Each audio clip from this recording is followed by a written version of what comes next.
avoahinareo dian'izao sahady a reo ankizy Gen Z zay nikadrainareo a dia i colonel Patrick koa zay nikadrainareo satria tsy manara-dalàna ny fomba nanakajranareo azy, tsy manaraka ny code de procédure pénale koa ny fomba itazomanareo azy eo, ary n'indrindra tsy manaraka ny esprit ana justice sy ny esprit an'izany atao hoe impartialité de la justice zany ny fomba itsabatsabahan'ny ministry ny fitsarana amty aferty. Ka rehefa tafavoaka reo a de angatahako koa zareo mba hitory ny fanjakana ao fa tsy hitory ny mpitondra fanjakana na ny ministre na ny président, non, hitory ny fanjakana amina resaka détention arbitraire de angataka dommage intérêt à réparation financière atao hoe 1 million d'ariary ohatra hoaho fa zay zany tokony angatahany eto. Ka zao le izy raha namanisany matonga tena an'izay ny tenanay a de hanampina anareo amin'ny fitondrana fa tsy hoe fitiavana ny Gen-Z na fitiavana ny Patrick Rakotomamonjy akory ny colonel Patrick, fa rehefa avoaja anareo re lalanareo avoaka anareo ny ankizy de indamnisenareo koa areconnaissenareo a ny nanaovanareo azy reo détention arbitraire reconnaissen'ny fanjakana dia ho faly ny vahoaka fehezinareo fa milaza izy fa hoe au moins ty fanjakana ty na de manao raha tsy mety asa ndraindray a de manaja lalàna satria mireconnaître ny fautiny a de manao réparation ho an'le olona niaran'le faute, manana légitimité am'izay nareo a de aharitra eo amin'ny fitondranareo na tsy manao fifidianana ranareo ia exagéreko un peu a de tsy ataitra ny vahoaka zany satria manaja lalàna nareo, avoakanareo le olona de indamnisenareo izy satria nitazominareo amin'ny tsirariny, areconnaissenareo ny fautinareo fa nanao détention arbitraire nareo. Bonjour les amis, bienvenue aux inconnus et sans rancune pour les ennemis. Ka izao le izy raha namanisany tsy ara-dalàna ho ny fomba nitazomanareo any amponja re olona rehetrarehetra reo nampidiranareo azy any amponja. Ny resaka colonel Patrick ohatra raha raisitsika io en exemple, ny ministre ny fitsarana de niteny hoe efa nisy mandat d'arrêt ny circuler tany mialatsiny, efa nisy mandat d'arrêt ny circuler tany de normal la be izy raha ampidirana amponja une fois fo sambotra ono a madama taizaka ny misy an'izany zavatra zany lalàna ohatry zany esprit de loi milaza fa hoe misy an'izany hoe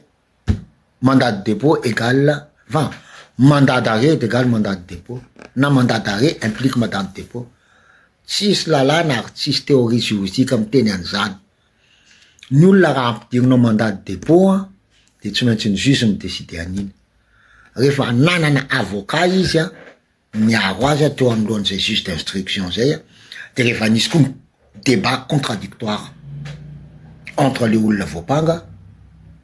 sy ny fanjakana na ny procureur na le olona miapanga azy eo anatin'ny juge d'instruction mazava ho azy, fa tsisy olona ampidirinareo foana any ampigadrana ohatry zao ny brigade criminelle tompoko na ny police judiciaire en général de tsy manana fahefana mihitsiny ampiditra any amponja ny olona zay nahazo mandat d'arrêt, tsisy an'izany. Révisez-vous ny lesotsika, révisez-vous ny leçonnareo fa misy zavatra tsy mazava le izy amy lesona juridique zay niazonareo. Fa varo manaraka an'izany nitazomana azy reo amponja hoa raha garde à vue no atao de toute façon tsisy garde à vue alefa any amponja zany, ny garde à vue de amy commissariat ihany nanaovana azy. Ka raha garde à vue no atao de ao ka zava teny sosahady fa 72 heures na 48 heures na 72 heures nanaovana azy, fa tsy efa misy herinandro nitazomanareo ny Gen-Z sy Patrick tsisy zavatra mihitsy mazava momba an'le dossier, tsisy évolution, tsy déférenareo akory le izy eo amy parquet fa de ao de tazominareo ao le olona. Zay ny teneniko hoe misy détention arbitraire eto satria tsy any amy commissariat akory nitazomanareo azy en plus fa any amponja, misy détention arbitraire eto ary misy dommage intérêt réglena. ka rehefa mivoaka nareo ary CNC da sy colonel Patrick de torinareo ny fanjakana ho any torina fa tsy ny ministre na ny mpitondra fanjakana tsika tsy mila ady aman'olona mihitsy ary tsy tokony tsy mitady korontana koa ako hoe ampiady ny vahoaka malagasy sy ny mpitondra fa zany hoe mila ampiarina tsara fotsiny lalàna fa rehefa miatra tsara io lalàna io raha nareo fanjakana no mampiatra an'izay lalàna zay de ho faly ny vahoaka fehezinareo fa teny izy hoe au moins ty fanjakana ty mireconnaître ny fautiny de mampiatra ara-dalàna ny lalàna de hanana ny légitimité anareo nareo ho iaho satria ny légalité tsy ho anananareo mihitsy satria lazain'olona fa nanonga-panjakana foana nareo na de coup d'état salutaire raha ny eritseretako anazy io na de tokony ho natao azy ary tsy maintsy zay ny lalana nandalovana le coup d'état de tsy miakerirany légalité nareo mihitsy nareo amizay fa ny légitimité kosa aloha azonareo raisina averina aminareo azonareo miakeriran'iny fa alohan'ny iakerirany légitimité iny nareo tsy maintsy hitan'olona fa mampiatra lalàna de tsy vozongozona tsony ho any toeranareo fa ny antony fahatelo am'le resaka tokony amoana an'ireo ankizy ireo sy ny tsy fanajana lalàna nataony mpitondra fanjakana de zao ny partialité ny ministre ny justice mihitsy ny koa ny tsy mety tsabatsabany ministère ny justice daholy akomanteny daholy ny affaire en cours zao ny teneniko aminao Ramatoavako ianao ministre ny justice zany Ramatoavako ny antsoko anao satria tsy tiako mihitsy ny hoe ahavoongana anao amin'ny toeranao tsy anjarako zany tiako ianao mba hatafavoaka tsara ny asa ataonao ka zao nolazaiko anao Ramatoavako tsy anjaranao mihitsy ny micommente ny affaire en cours mialatsiny ahako tsy anjaranao micommente ny affaire en cours ianao ministre de la république zany ministre de la république zany de ministre ny olona tsy tianao ministre ny olona tsy tianao de ministre ny olona koa tianao mazava ho azy ministre ny reo rehetrarehetra reo ianao de ny asanao tsy mijuge mihitsiny any amin'ny tany sasany manjoso raha misy olona tsy manao inona moa tsy praticiana juste ny anina zany tsy magistrat na avocat akory no lasa ministre en justice pour te dire hoe tsy anjaranao mihitsiny no mitsara na mitsabatsabaka amin'ny affaire en cours fa ohatrany hoe misy partialité le izy raha zay no anaovanao azy ary indrindra lasa micréer pression auprès an'le olona mitondra an'le enquête miteraka pression auprès ny juge sy ny procureur le raha de tsy voady atsony tsy garantia ny droit ny olona accusé ny zavatra nataonao ny teny hoe nanekitsy olona iza moa ty Rinara Kotomanga ny zavatra niteneninao hoe hita tany anaty disque dur ny Saonjary Malala ny ordinateur ny Saonjary Malala Saonjary Malala le double doctorat ria ny sary zany miapangazy fa nanao fetsiketsy anakorontana fanjakana izy na atteinte à la sûreté de l'État ny filazanao koa farany teo fa hita tany amin'ny WhatsApp ny communication entre ny CNC sy Patrick colonel Patrick zany rehetrarehetra zany de fitsabatsabana sy commentaire ny affaire en cours tsisy tsony secret de l'instruction de zany rehetrarehetra zany hoe ny fomba hitondrasanao ny le département ministériel tsy facebooker tsony any anao madame la ministre ka au carré areto de miteny aminao ianao Ramatoavako mila mitandrina ihany ianao mizavatra teneninao satria zao PDB ny olona mahay lalàna impossible mihitsy ny mahay lalàna mihoatra anao PDB fa saingy tsy miteny ka tsy hoe efa tsy miteny eo de milaza hoe marina daholo zay lazainao tsy miteny ry zareo satria mety misy matahotra mety misy ny reraka miteny ary mety misy ny tsy manana fotoana hitenenana ka atitratreako ty resaky ty satria zao gaga ihany mankony fa naonaka ny syndicat de la magistrature ao Madagasikara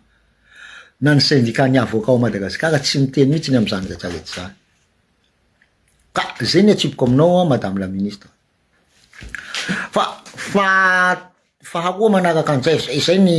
inona moa ty hoe sokajy voalohany ngeza be fa ny sokajy faharoa ngeza be de zao amty resaka aferany CNC sy aferany colonel Patrick ty farafaharatsiny reo olona reo raha toka ataonareo ohatrany zao ny fomba fitantananareo azy satria reo olona reo nahatonga anareo teo amy toeranareo donc farafaharatsiny zany ataonareo résidence surveillée zareo fa ny conseil koa raha de ataonareo fa tsy ny conseil moa zany na résidence surveillée na contrôle judiciaire simple satria reo nahatonga anareo teo farafaharatsiny zay nataonareo azy zany nataonja tsiraka anie raha nanagaja ny manandafaka kotonirina nanagaja moa zany na ny restreindre ny liberté ny manandafaka kotonirina sy ny liberté nga monja jaune izy satria monja jaune tamy 71 sy manandafaka kotonirina tamy 72 ny antony nampirodana ny tsiranana ka nahatonga anjatsiraka teo amy fitondrana de mba misy dette morale zany zay le morale politique anie tsy zay ny ataonareo fa gajainareo le olona de ataonareo zay inona moa ty ampijaly azy ao pitsa ao amin'ny ao amy fonja ao tsy mety zany zavatsy zany eto moa tsy resaka an'le resaka hoe amy mahamalagasy satria zanaky reo otaty oatata zay nitenen'ny iza moa ty pasteur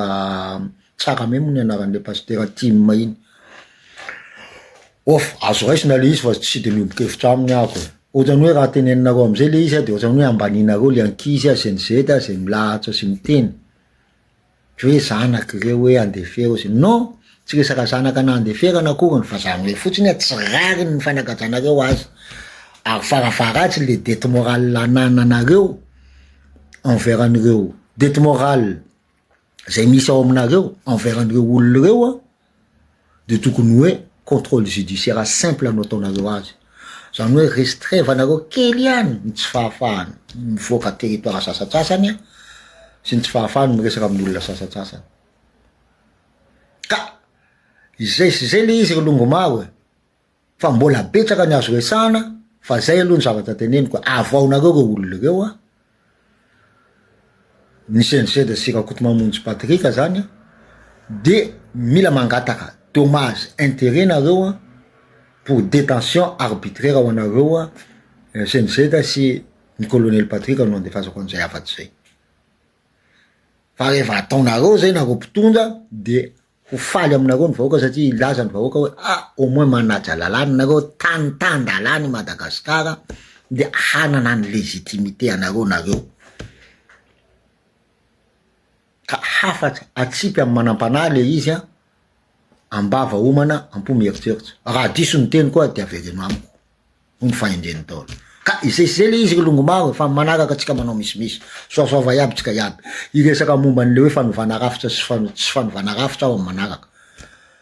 sy le resaka état fédéral sy tsy état fédéral koa fa tena misy zavatra gaigy be ny momba an'ireo rehetrarehetra reo soasoava iaby tsika iaby ciao